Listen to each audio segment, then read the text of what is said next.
진짜 3인당의 사회민주주의 가치마저 상실해가면서 보수정당과 큰 차별성이 있게 되자 당과 노조 내에서 지지층의 이탈이 가속화되어 결국 1대1 협력관계라는 사회민주주의 모델이 흔들리기 시작하였다. 3인당 내에서 노동 문제의 중요성은 점차 약화되었으며 당내 노동조합의 영향력도 감소하였다. 3인당 내에서도 노동조합과 거리를 두는 당원과 비근로자 비율이 점차 증가하였다.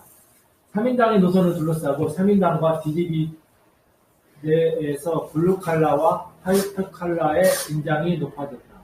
1990년 총선 후 3인당의 경우 DGB 소속 의원의 비율이 14%이었으며 2005년 총선 후에 59%로 낮아졌다. 젊은 의원들은 사회적 정의, 복지국가, 노동조합 등의 가치에 큰 의미를 부여하지 않았다. 3인당 내 DGB 소속 의원들은 기업가들로부터 노동조합 분파로 비난받았지만 의회 내에서 노동조합을 위한 전략 수립에 실질적인 역할을 하지 못하였다. 이제 3인당 의원들은 투표에 유리하기 때문에 아직도 노조원 자격을 유지하고 있으나 이 의원들이 3인당이나 국회에서 노조원의 자격으로 노동조합을 대변하지 않았다. 그래서 보면은 자, 우리 정의당 같은 거 보죠. 정의당이 스스로 어때? 진보정당이라 하죠. 진보정당이라 했단 말이야. 그거는 거기에는 뭐 공공운수라든지 금속이라든지 이 노동을 기반으로 했어. 근데 어때? 거기 그 비례대표 사람들 다 그런 건 아닌데 비례대표는 뭐 그죠? 노동보다는 어때? 뭐 노동보다는 여성이나 그죠? 환경 이렇게 했잖아요. 그러면서 그 이런 비례의원들이 하면서 탈노동화 현상이 일어난 거잖아요. 그러니까 뭐냐면은 야 정의당이 성장하려면 노동자 표만 가지고는 되겠어? 여성표와 환경표도 있어야 돼. 이런 식의 이제 주장을 하면서 노동의 가치가 약화되면서 조합원들이 조금씩 그 당에서 이탈하기 시작했다는 거예요. 독일에서 이제 그런 일이 생겼다는 거죠. 이렇게 되면서 관계들이 소원해지기 시작했다는 거예요. 자, 그 다음 1999년 3인당의 집권 이후 동일 좌파당처럼 3인당보다 더 좌익에 있는 정당들이 출현함에 따라 3인당과 DGB 관계는 그 중요성이 약화되었다. 한편 DGB는 여전히 3인당을 지지하지만 과거와 달리 노동시장에서 자신의 요구를 실현하기 위해 정치투쟁을 통해 국가를 직접 상대하고자 했다. DGB는 3인당을 통하지 않고 정부에 대해 고용협약을 이행하라고 직접 압박하였으며 일부 노동조합들은 노조가 직접 정치활동에 나설 것을 촉구하였다. 또한 슐테 DGB 위원장은 3인당 지지를 호소하면서도 폴 총리 시절부터 고용 안정을 위한 3자 회담을 강력히 주장해왔다. 슐테 위원장은 블레어, 슈레더 성명에 대해 공개적으로 비판하였으며 슈레더 정부가 총임금 수준의 활약을 유도하자 생애노동시간 단축, 직업교육 확대를 통한 일자리 배분을 내용으로 하는 연방정부 혁신, 행동 강력을 위한 DGB 이니셔티브를 발표하였다. 그래서 이제는 노동자당이 집권하는 거는 문제가 안 돼. 반복 일상화됐어. 일상화됐죠. 그러면서 우경화되니까 당연히 어떻게 되겠어? 반발하는 좌파 정당이 생기겠죠. 반발하는 좌파 정당이 생긴단 말이야. 그래서 독일에서는 독일 좌파당 더 링케, 그죠? 독일 좌파당이 생기고 프랑스에서는 반자본주의당이 생겼죠. 이런 식으로 새로운 좌파당이 생기게 되는 거예요. 그러면서 총연명이 불만이 까져. 총연명이 불만을 가지면서 야 이제 3인당이나 영국 노동당이 노동자를 대변하지 않는다. 우리가 직접 정부와 협상하자. 이렇게 된다는 거예요. 그죠? 이런 문제가 생기게 되면서 결국 3인당이 사회민주주의죠? 사회민주주의를 사실상 포기하게 된다. 그 이유는 모르죠. 집권이죠, 집권. 결국은 집권하기 위해서 결국은 정책을 계속해서 우경화 시킨다는 거예요. 자, 그다음 요거 셋째, 새민당과 DGB의 관계는 반복되는 갈등에도 불구하고 강령, 선거 참여, 개인적 측면에서 근본적으로 파괴되지 않았다. 먼저 양자 관계에 약할 때에 슈레더 이후 사민당이 세계화에 대응하는 과정에서 양자의 전통적인 관계가 비로소 사실상 해체되었다는 의견과 이미 1980년대 후반부터 1970년대 초반 사민당의 젊은 지도자들은 탈이념적 태도를 보이며 노동조합에 대한 전통적인 관계를 중요하게 여기지 않았다는 의견이 있다. 하지만 양자의 관계가 갈등과 협력을 반복하면서도 조직적, 정책적 긴밀성이 완화되는 비동조화의 경험을 보이고 있음에도 불구하고 해외 국가의 모델 안에서 파탄되기보다는 불안정한 상태로 유지될 가능성이 높다. 그래서 이거를 우리 멋있는 말로 생각났다. 조론이다, 조론. 조론이 뭔지 알죠? 네. 형식적인 혼인관계를 유지하잖아요. 이렇게 된 것처럼, 이제 노동자당과 총연맹은 그냥 이 친한 관계죠. 친한 관계를 유지하지만 서로 어떤 약속을 해주는, 그죠? 서로 약속을 지키는 그런 공식적인 동맹 관계는 아니라는 거야. 그래서 단절은 아니지만 관계가 이완됐다 이렇게 되죠. 혹은 완화됐다, 느슨해졌다, 이렇게 이게 오늘날 일반적인 현상이라는 거예요. 유럽에서. 그래서 독일뿐만 아니라 영국이나 프랑스도 그렇다는 거예요. 왜냐하면 그 이유는 사민주의 정당들이 우경화가 돼 있기 때문에. 그래서 노총의 입장을 제대로 반영하고 있지 않기 때문에 이런 문제가 발생했다는 거예요. 자, 요거 한번 읽어봅시다. 3인당 의원 등 3인당의 지도부 다수는 DGB의 조합원이고 3인당 당원의 3분의 1이 조합원입니다. 독일 금속노동자 10명의 중지위원 가운데 9명은 3인당, 그리고 1명은 기민 기사연 소속이다. 독일 통일 때까지 연방하원에서 DGB 소속 의원들의 비율은 3인당의 경우 90%였으며 기민 기사연의 경우 19%였다.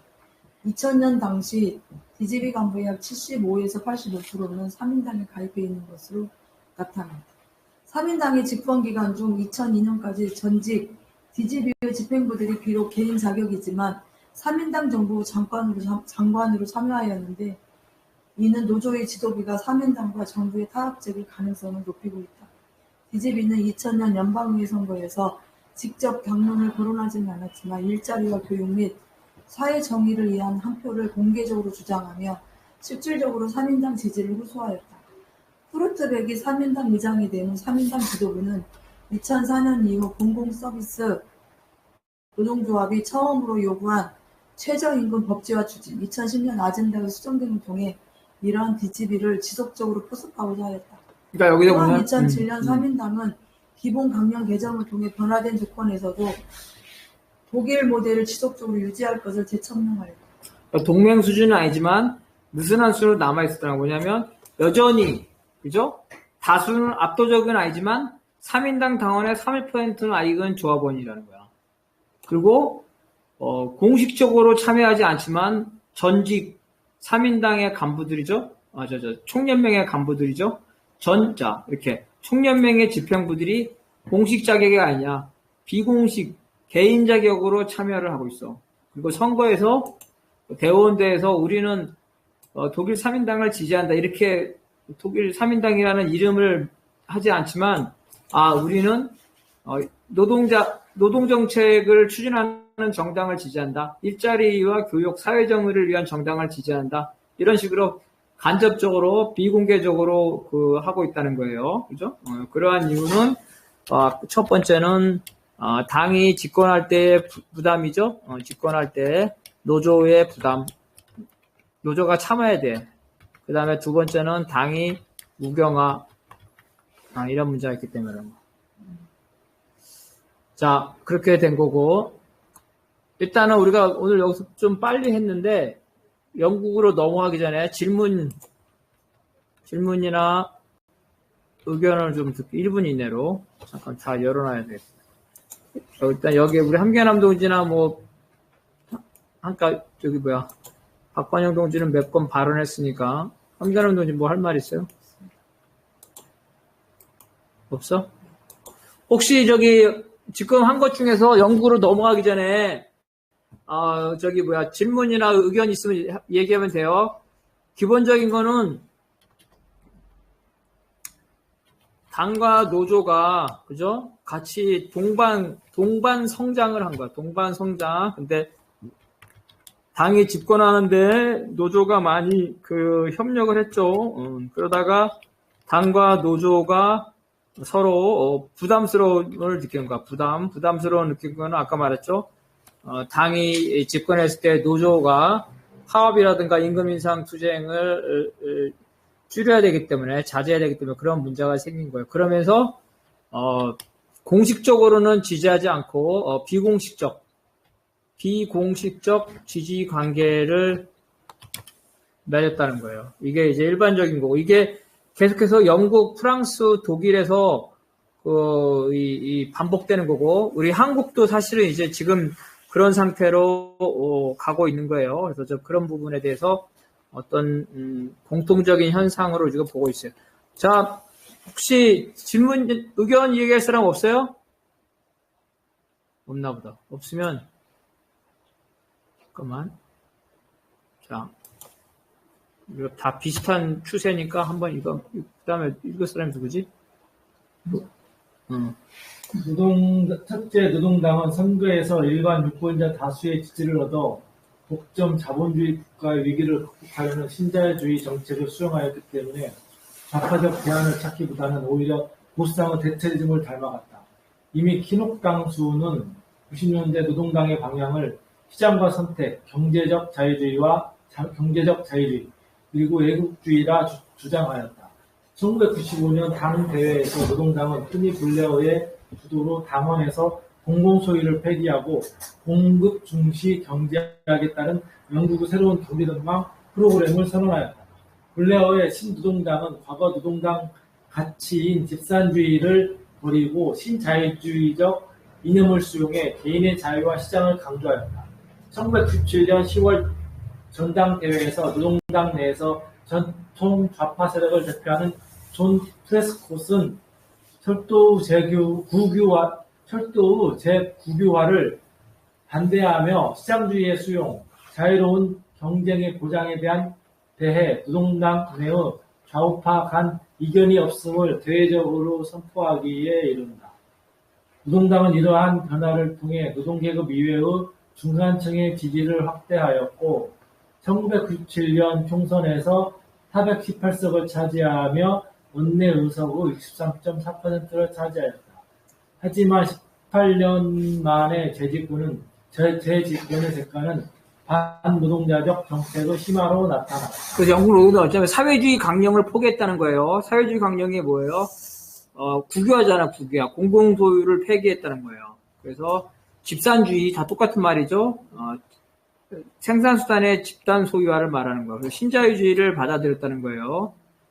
그래서 이러한 게 바로 이제 토니 블레어죠. 토니 블레어에서 이렇게 했다는 거고. 그러면서 노동당은 중간층의 지지 확대를 아예 선언을 해버렸어. 그래가지고 집권했어요. 어떻게 집권했냐? 이 노동자 표보다는 중간층의 표를 많이 얻어서, 그래서 18년 만에 집권했는데, 이 신자유주의 정권이죠. 그래서, 토니 블레어, 이러한 제3의 길은 바로 영국 노동당이 사회주의 정당이라는 거를, 사회민주주의죠. 사회민주주의 정당이라는 거를 완전히 포기한 거죠. 그래서 제3의 정당으로 되는 이런 계기가 돼서, 이 영국의 길. 그래서 전부 다 특징인데, 유럽 3인당의 우경화 특징,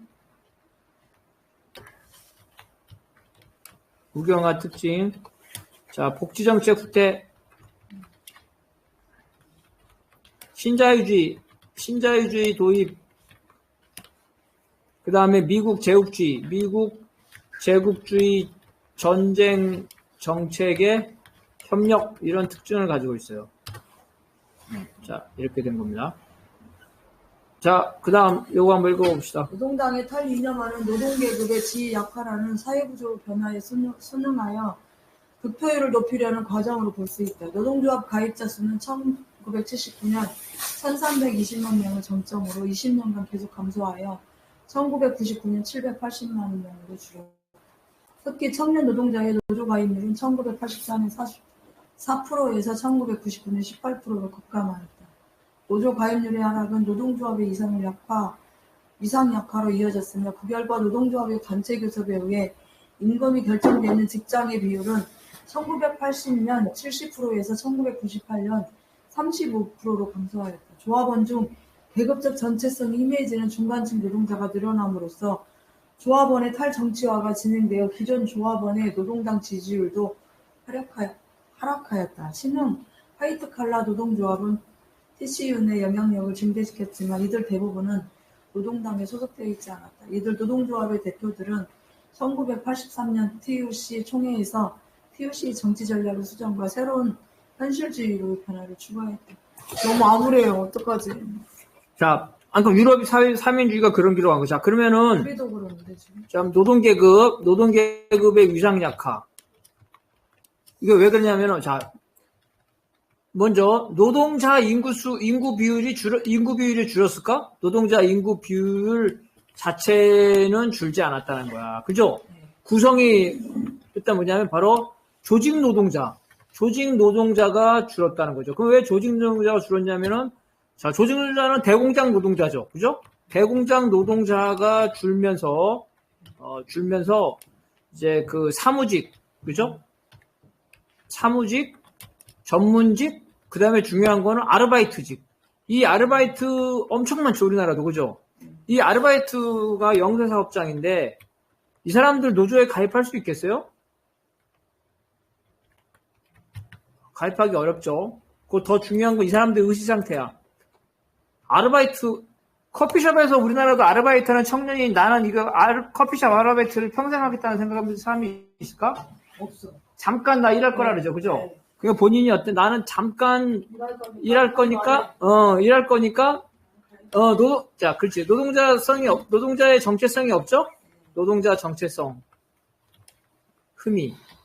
이런 상태가 되는 거예요. 그래서 전반적으로 노동계급의 위상 약화라는 게 사회 구조의 변화에 따라서 일어나는 거. 우리 이렇게 냉정한 현실을 우리가 분석을 할 수밖에 없는 거예요. 지금 한국이 그런 방향으로 가고 있기 때문에. 그래서 이런 상황에서 이제 이 논문의 결론은 이런 상황에서 어떻게 할 것이냐가 결론으로 나오는 건데, 어쨌든. 그렇지. 그 결론이 있어야지. 자, 일단 현실을 냉혹하게 분석을 하는 거예요. 자, 그 다음. 2005년 총선 이후 조합원의 45.7%가 노동당에 투표했으며 19%는 보수당에 21.1%는 자유민주당, 나머지 13.1%는 기차정당에 투표한 것으로 나타났다. 심지어 노동조합의 노동당 지원을 위한 정치 자금비를 내는 조합원들 중 다수가 노동당의 개인 당원이 아니었으며 상당수는 총선에서 노동당을 지지하지도 않았다. 노동당 지지층 중 노동자의 비율이 낮아지는 만큼 노동당은 노동계급 이외의 중간층을 흡수하고자 노선을 더욱 우경화하였다. 영국 노동당이 신노선을 채택한 이후 노동조합 대표자 회의와 관계를 보면, 첫째, 영국 노동당의 노동조합과의 거리두기는 유권자를 의식한 것이지만 노동당의 진퇴양난의 현실을 보여주고 있다. 그러니까 진퇴양난, 이러지도 못하고 저러지도 못하는 그 상태라는 거죠. 바로 이거는 후기 산업사회의 특징 때문에 그러는 거야. 후기 산업사회의 특징. 저출산, 그죠? 그 다음에 저성장, 그 다음에 고령노동자의, 그죠? 고령노동자. 그리고 노동계급이죠? 노동계급의 분화. 이런 형태로 나타나는 거예요. 근데 이런 상황에서 어때요? 사민주의 정당은 계속해서 집권을 원하는 거죠. 그죠? 계속해서 집권을 원한다는 거예요. 단물을 한번 먹었기 때문에 계속 집권을 원한다. 그래서 집권을 원하니까 노동자보다는 일반 표로 넘어가는, 그래서 노동조합과 거리두기, 민주노총과 거리두기. 옛날 민주노총도 똑같은 말이었어. 민주노총과 거리두기. 이런 현상이 일어나기 시작하고, 이런 것들이 영국뿐만 아니라 프랑스와 이 독일에서도 일반적인 현상으로 나타나게 된다는 거예요. 그래서 당과 노조가 관계가 완화된다는 거예요. 완화된다.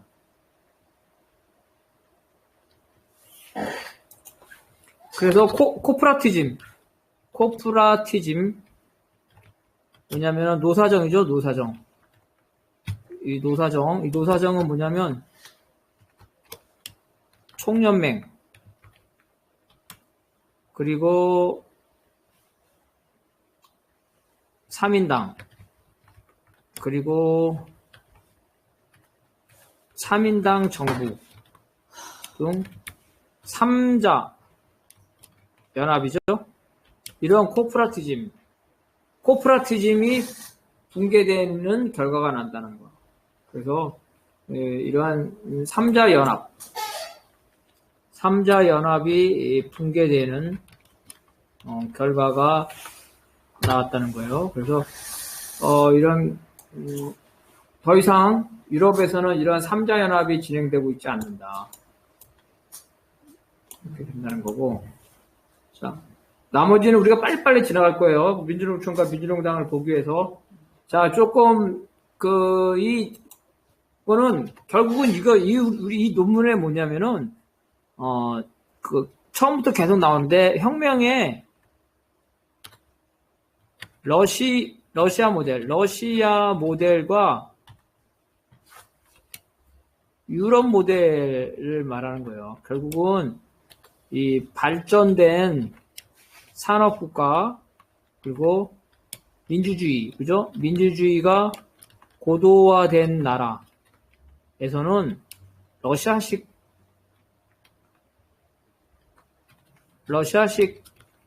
혁명은 아주 예외적인 상황만, 그죠? 아주 예외적인 상황에서만 가능한 거야. 일상적으로는 의회를 통한 이 점진적인, 그죠? 이 점진적인 개혁이 일반화된다는 거예요. 뭐 현실을 인정할 수밖에 없죠. 이런 일반화된다. 이런 상황이죠. 그런데 그 아주 예외적인 상황이 있을 수가 있다는 거죠. 그래서 진지전을 일반으로 하되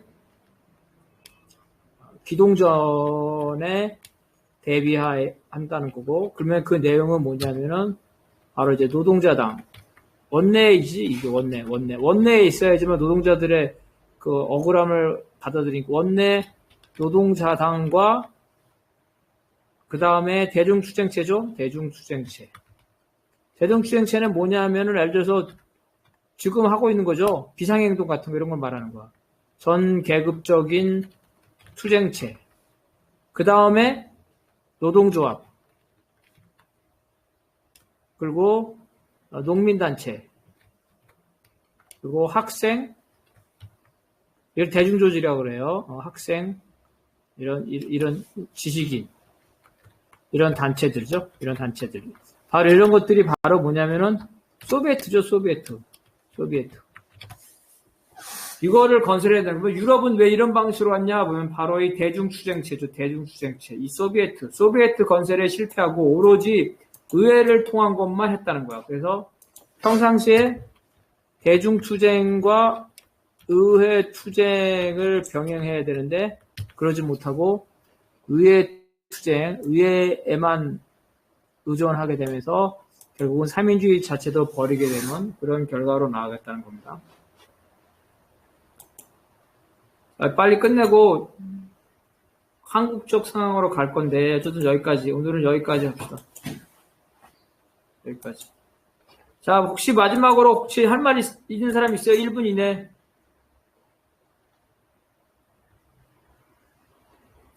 이렇게 네, 지금까지 그러니까 저는 박근영 동지 간단하게만 얘기해봐요. 쭉 지켜본 게 결국에는 이제 전반적인 경향이 음. 그중에서 그 복지 정책 흑퇴도 있고 아니면 신자주의가 좀 아니면 제국주의 전쟁. 근데 전쟁이라는 결과가 뭐 네. 나토와 유럽연합과 나토나 아니면 러시아의 어떤 침공들 하면서 이런 측면을 봐서 아무리 평상시에 노력을 하고 하더라도 이제 앞으로 전쟁이 일어나면 어떻게 변화될지 또 너무 많은 것이 파괴되니까 이런 측면을 좀 진짜 전쟁이라는 측면까지 심각하게 좀 생각해서 평화 입장에서 보면은 어떠나 싶은 생각을 오늘 하면서 좀 들었습니다. 단지 지금까지 이게 이제